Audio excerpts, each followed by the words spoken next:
بڑھتے ہی جا رہے ہیں۔ ابھی میں دیکھ رہا تھا ٹیلی ویژن، تو میرا خیال ہے کہ وہ سپریم کورٹ کے ججز کو بھی مل گیا ہے، لفافے ملے ہیں، اور لاہور ہائی کورٹ کے ججز کو بھی لفافے مل گئے ہیں، اور اس کے اوپر کسی قسم کی کوئی کنسرن نظر نہیں آتا۔ I don't know what is behind it, but we will discuss it۔ سب سے پہلے جی خان صاحب کی بیگم صاحبہ بشرا بی بی کے بارے میں ہمارے جو شکوک و شبہات تھے وہ وقت گزرنے کے ساتھ ساتھ حقیقت کا روپ دھارتے جا رہے ہیں کہ ان کو سلو پوائزننگ کی گئی ہے۔ 1 مہینہ ہو گیا ہے اور ان کی طبیعت نہیں سنبھل رہی، اور ہماری جتنی بھی ڈیمانڈز ہیں بشرا بی بی کے بارے میں کہ جی ان کا میڈیکل چیک اپ کرایا جائے، اور ان کے بلڈ کے سیمپلز لے کے، چونکہ یہاں سلو پوائزننگ جو ہے اس کی یہاں بلڈ رپورٹ نہیں بن سکتی ہے۔ وہ 2 یا 3 ممالک ہیں دنیا میں جہاں کہ وہ بنتی ہے۔ وہ ہم نے ڈیمانڈ کیا تھا کہ ان کو بھیجے جائیں، اور ان کو یہ بھی کہا تھا، ہماری پٹیشن بھی پڑی ہوئی ہے جو کہ کورٹ سن بھی نہیں رہی ہے، کہ جی ان کو گھر سے نکال کے اڈیالہ جیل منتقل کیا جائے۔ اور اس کے ساتھ ساتھ ہم نے یہ بھی ریکویسٹ کی تھی کہ جی شوکت خانم میموریل کینسر ہاسپٹل کے جو ڈاکٹرز ہیں وہ ان کا معائنہ کریں۔ کوئی بھی ایک بھی جو ہماری ڈیمانڈ ہے جو کہ نارمل سرکمسٹانسز میں بھی جیل کے جو لاز ہیں، پرنسپلز ہیں، اس کے مطابق قبول ہوتے ہیں یا پھر عدالتیں مانتی ہیں، لیکن ایک بھی ہماری جو ریکوائرمنٹ ہے، ایک بھی ہماری ڈیمانڈ جو ہے اس کو ابھی تک آج تک میٹ نہیں کیا گیا، اور ان کی طبیعت نہیں سنبھل رہی۔ 5 ہفتے تقریباً ہو گئے ان کی طبیعت نہیں سنبھل رہی۔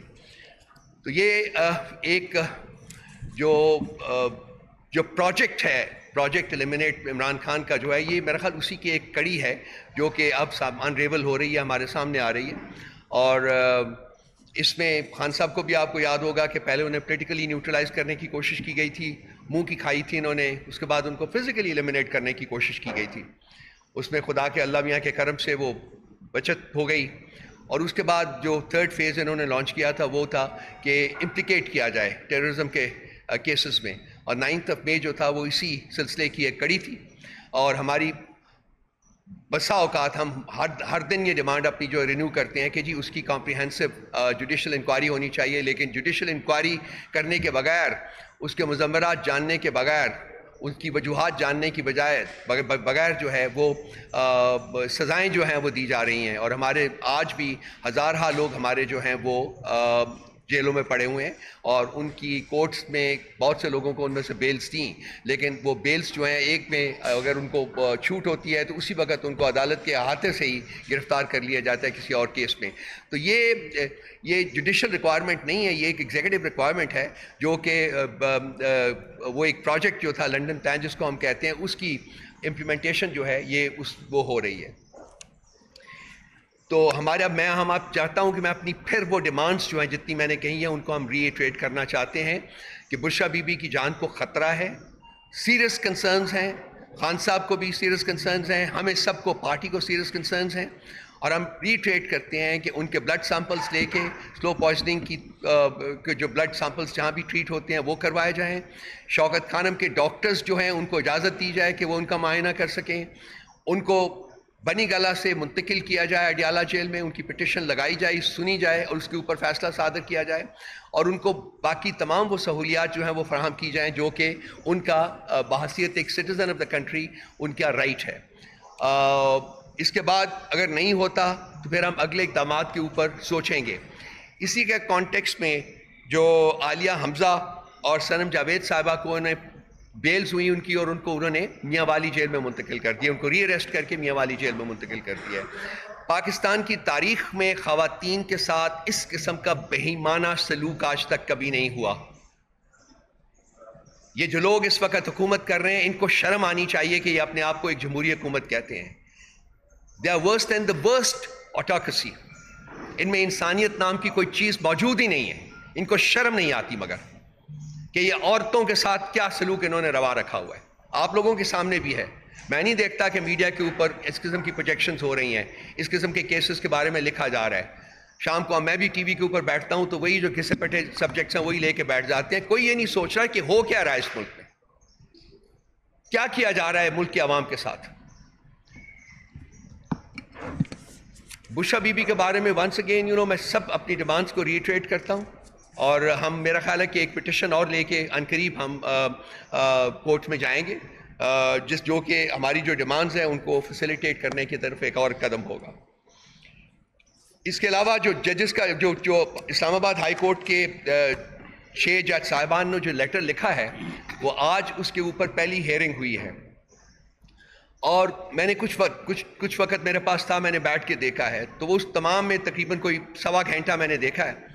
1.25 گھنٹے میں صرف ایک بات کھل کے سامنے آئی ہے کہ چیف جسٹس صاحب صرف اور صرف اپنی جسٹیفیکیشن تلاش کر رہے ہیں، رادر دین کہ کیس کے بارے میں بات کریں، رادر دین ان ججز کے لیٹر کے کانٹینٹ کے بارے میں بات کریں، وہ اپنا جو کیس ہے اپنی جسٹیفیکیشن وہ تلاش کر رہے ہیں۔ اور وہ جسٹیفیکیشن ان کو کیوں تلاش کرنی پڑ رہی ہے؟ وہ جسٹیفیکیشن اس لیے تلاش کرنی پڑ رہی ہے کہ کیونکہ سپریم کورٹ کے لیول کے اوپر کوشش کی گئی تھی کہ اس معاملے کو بس رگ کے نیچے ڈال کے بھول جائیں۔ چیف جسٹس کا کیا کام تھا کہ وہ ایگزیکٹو کو ملے، ایگزیکٹو جو کہ اس میں امپلیکیٹڈ ہے، لیٹر میں جو چیف اسلام آباد ہائی کورٹ کے ججز کے لیٹر ہیں اس میں ایگزیکٹو امپلیکیٹڈ ہے، نام لیا گیا ایگزیکٹو کا، تو ایگزیکٹو کو کنسلٹ کرنے کا کیا لاجک تھا؟ میرا سوال ہے چیف جسٹس صاحب سے کہ بتائیے کہ ایگزیکٹو کو کنسلٹ کرنے کا کیا لاجک تھا، جبکہ لیٹر جو تھا وہ سپریم جوڈیشل کاؤنسل کو ایڈریس کیا گیا تھا۔ سپریم جوڈیشل کاؤنسل کا کام تھا کہ وہ اس معاملے کو آگے بڑھاتا، اور چیف جسٹس صاحب نے کوشش کی کہ یہ معاملہ جو ہے ایگزیکٹو کے ہاتھ میں دے دیں۔ آج وہ یہ تعویلیں تلاش کر رہے تھے کہ کیوں ہمیں پرائم منسٹر صاحب سے بات کرنی پڑی۔ ہماری اپریزل یہ ہے کہ پرائم منسٹر صاحب سے بات تو کرنی ہی نہیں چاہیے تھی، کیونکہ پرائم منسٹر صاحب سے بات کر کے آپ نے کیس کو آلریڈی کانٹروورشل کر دیا ہے، آپ نے اپنے کانڈکٹ کو کانٹروورشل کر دیا ہے۔ تو یہ معاملہ جو آگے بڑھے گا آپ دیکھیں گے کہ اس میں کیا ہوتا ہے، لیکن جو کوشش کی جا رہی ہے، جو سامنے آ رہا ہے بالکل وہ یہی ہے کہ اس معاملے کو دبا دیا جائے۔ اور اس کے بعد کل شام کو جب اطلاع آئی تھی تو اسلام آباد ہائی کورٹ کے ججز کو 8 کے 8 ججز کو انکلوڈنگ دا چیف جسٹس، ان کو کوئی ایک لفافے ملے تھے جن میں اینٹراکس وغیرہ کا کوئی اس وقت کوئی یہ تھا کہ اس میں کوئی ایسی پاؤڈر بھی ہے۔ آج پتہ چلا ہے کہ سپریم کورٹ کے 3 ججز کو اور 4 ججز لاہور ہائی کورٹ کو، ان کو بھی ایسے لفافے ملے ہیں۔ تو اس وقت حکومت کا سارا جو کام ہے وہ ایک ریشمہ کی تلاش ہے، وہ ریشمہ کی تلاش کر رہے ہیں، اور حکومت کو ریشمہ نہیں مل رہی جس نے یہ لفافے انڈرسٹینڈبلی بھیجے ہیں، کیونکہ ریشمہ ان کی اپنی کسی سیف جگہ بیٹھی ہوگی۔ یہ سارا جو کیا دھرا ہے وہ میرا خیال ہے کہ حکومت کا اپنا کیا دھرا ہے۔ یہ اس وقت چاہ رہے ہیں کہ جی سپریم کورٹ کو بھی انڈر پریشر کریں، باقی ہارڈ کورٹس کو بھی انڈر پریشر کریں، تاکہ جو یہ گند کر رہے ہیں سارے ملک میں، جس طریقے سے انہوں نے ملک کو ایک تباہی کے دھانے کے اوپر کھڑا کر دیا ہے، اس کی بات کوئی نہ کرے۔ جہاں تک جوڈیشری کا سوال ہے بھائی، تو ہمیں آج میں بیٹھا دیکھ رہا تھا، کچھ ان کے صاحبان بیٹھے ہوئے تقریریں فرما رہے تھے اور الزام پی ٹی آئی کے اوپر لگا رہے تھے، ہماری سوشل میڈیا ٹیم کے اوپر لگا رہے تھے۔ تو بھائی ہم تو گلٹی نہیں ہے سپریم کورٹ کے اوپر اٹیک کرنے کا، وہ تو پاکستان مسلم لیگ نواز کے گنڈوں نے کی تھی۔ ہم تو اس ٹیلی فون کال کے رسپانسبل نہیں ہے جو جسٹس قیوم اور شہباز شریف کے درمیان ہوئی تھی، وہ ہمارے کسی لیڈر نے تو نہیں کی تھی۔ ہمارے باریش بزرگ جو تھے، بڑے لوگ جو تھے، وہ پیسوں کا بیگ لے کے جہاز میں نہیں چڑھے تھے بلوچستان کی ہائی کورٹ کو خریدنے کے لیے، اور جو خریدا گیا تھا ان کے گرینڈ سن جو ہے آپ بیٹھ کے یہاں بڑے باس دیتے ہیں، لیکچر دیتے ہیں۔ تو یہ ہم گلٹی نہیں ہیں، ان کو چاہیے کہ شیشے میں اپنی شکل دیکھیں، بڑی بدنما شکل ہے ان لوگوں کی، ان کا ریکارڈ جو ہے پاکستان کی گورننس میں، وہ اگر ان کو ذرا سی بھی ان کے اندر ضمیر نام کی کوئی چیز زندہ ہو تو ان کو شرم آنی چاہیے اپنا چہرہ دیکھ کے۔ I'm sorry I'm using some strong words, but I think it's time that we use these strong words because ان کو otherwise سمجھ نہیں آ رہی ہے بالکل۔ اور ججز کے اوپر جو پریشر ہے اس کا ایک اور کل ہمیں ثبوت ملا ہے کہ خان صاحب نے میڈیا سے، آپ لوگوں سے بات کرتے ہوئے ڈالا جیل میں، انہوں نے کہا ہے کہ جو جج جو ہے میرے کیسز سنتا ہے اور مجھے کنوکٹ کرتا ہے، وہ مجھے اپنی ہیلپ لیسنس کے میسیجز بھیجتا ہے۔ یہ خان صاحب نے فرمایا کل، ہیلپ لیس ہوں کہ ہم ہیلپ لیس ہیں، تو وہ کن لوگوں کے آگے ہیلپ لیس ہیں؟ جج صاحبان کو یہ بھی بتانا چاہیے کہ کون وہ لوگ ہیں جو ان کے اوپر پریشر ڈالتے ہیں، جن کے سامنے وہ کھڑے نہیں ہو سکتے۔ کیا یہ ملک کسی نے ہائی جیک کیا ہوا ہے اس وقت؟ کون سی وہ طاقتیں ہیں جو اس ملک کو ہائی جیک کر کے بیٹھی ہوئی ہیں؟ کیوں یہاں آئین لاگو نہیں ہے؟ کیوں یہاں قانون لاگو نہیں ہے؟ کیوں یہاں کی موریلٹی دفن کر دی گئی ہے؟ وہ کون سی طاقتیں ہیں؟ ہم جاننا چاہتے ہیں، ہمیں پتہ چلنا چاہیے کہ وہ طاقتیں کون سی ہیں جنہوں نے اس ملک کو ورچولی ہائی جیک کیا ہوا ہے، اور جو جج صاحبان کہتے ہیں جی کہ ہم ہیلپ لیس ہیں، ہم نہیں کر سکتے. جب میں ڈالا جیل میں ملنے جاتا ہوں خان صاحب کو کورٹ کی اجازت کے باوجود، تو وہاں میں بھی یہ لفظ سنتا ہوں. جو جیل سپرنٹینڈنٹ ہے وہ کہتا ہے جی کہ آئی ایم ہیلپ لیس، میں آپ کی ملاقات نہیں کرا سکتا. I have a court permission 14-15 دفعہ، اور اس کے بھی الفاظ یہی ہوتے ہیں سر میں آئی ایم ہیلپ لیس. ہمیں پتہ چلنا چاہیے وہ طاقتیں کون سی ہیں جن کے سامنے پاکستان کا سارا سسٹم ہیلپ لیس ہو چکا ہوا ہے. آئین، قانون، موریلٹی سب کچھ دفن کر دیا گیا. کون ہیں وہ لوگ؟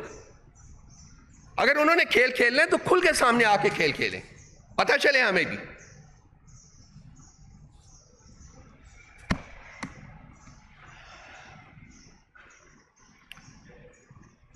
کل ایک اچھا ہمارا ایک اپنے سٹیپ لیا ہے، ایک گرینڈ الائنس جو ہے وہ ہم نے کل شام کو تشکیل دی ہے. اس میں 6 پاکستان کی پولیٹیکل پارٹیز ہیں، اور ان لوگوں کے سربراہان نے مل کے یہ فیصلہ کیا ہے کہ ہم ایک پلیٹ فارم سے پاکستان میں جمہوری اقتدار کے فروغ کے لیے کام کریں گے. تو اس پلیٹ فارم سے ہماری جو پولیٹیکل ایکٹیویٹیز ہے وہ عید کے فوراً بعد شروع ہو جائے گی. اور پہلا جلسہ جو ہے ہم نے پشین بلوچستان میں رکھا ہے 12 تاریخ کو، اور اس سے پہلے ہماری میٹنگ وہاں ہوگی جہاں کہ اس کو زیادہ کمپلیٹلی فارملائز کیا جائے گا اور اس کو آگے بڑھایا جائے گا. تو یہ ایک خوش آئند اقدام ہے، کیونکہ وہ تمام ایسی طاقتیں جو کہ جمہوریت پروردہ ہیں، جو آئین پروردہ ہیں، اور جو موریلٹی پہ بلیو کرتی ہیں کہ پالیٹکس میں بھی یہ لیول آف موریلٹی ہوتی ہے، وہ ایک پلیٹ فارم کے اوپر اکٹھا ہونا شروع ہو گئی ہیں. اس میں ہماری کوشش ہے، لیکن اس کے ساتھ ساتھ باقی جماعتوں کے بھی سربراہان کی اور ان کے ورکرز کی بھی بڑی کوشش ہے. خاصا پریشر تھا کہ جی ہمیں ایک پلیٹ فارم بنانا چاہیے. تو اس سلسلے میں بھی اگر کوئی پوچھنا چاہیں گے آپ تو میں حاضر ہوں بالکل. میں چاہتا ہوں کہ خالد خورشید صاحب میرے سامنے بیٹھے ہوئے ہیں، یہ ذرا تھوڑی سی پولیٹیکل اسپیکٹس کے اوپر بات کر لیں. Thank you. بسم اللہ الرحمن الرحیم.